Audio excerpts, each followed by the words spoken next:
So these are customers that came in and needed some help. So they were walk-ins, and they actually had a home out in Aiea, and this was actually a townhouse.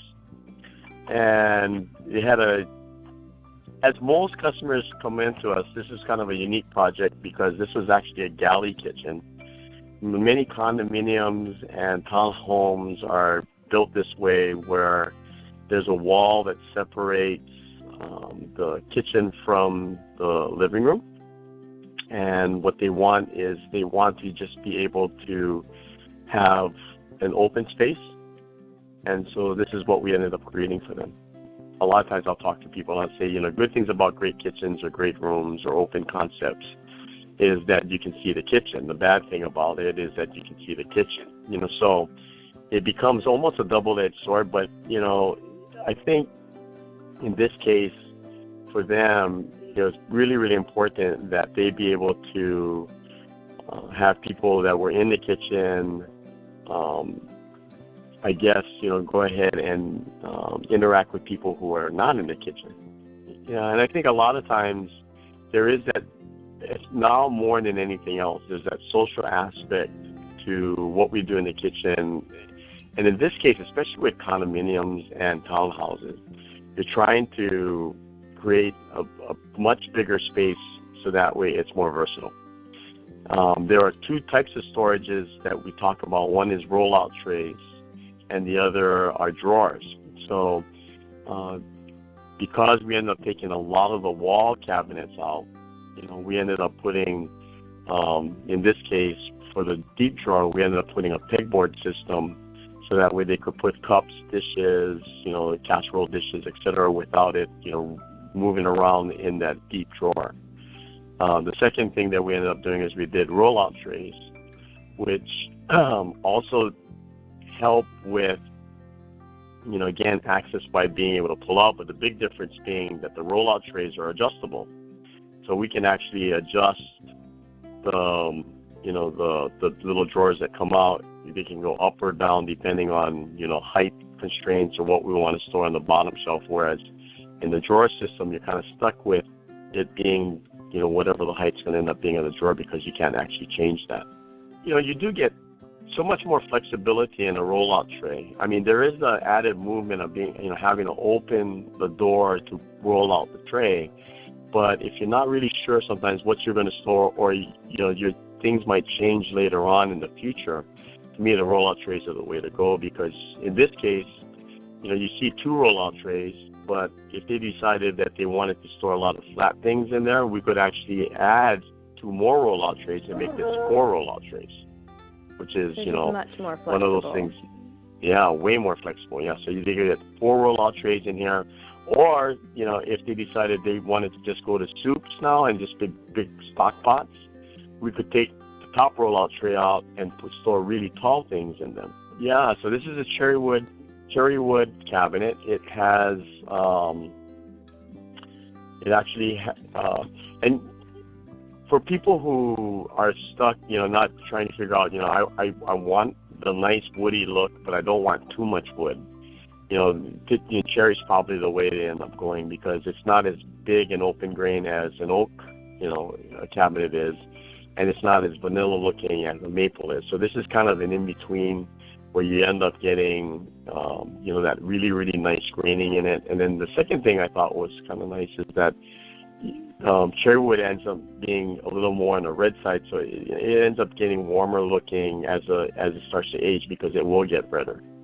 This brand of cabinet was done by a company called Canyon Creek.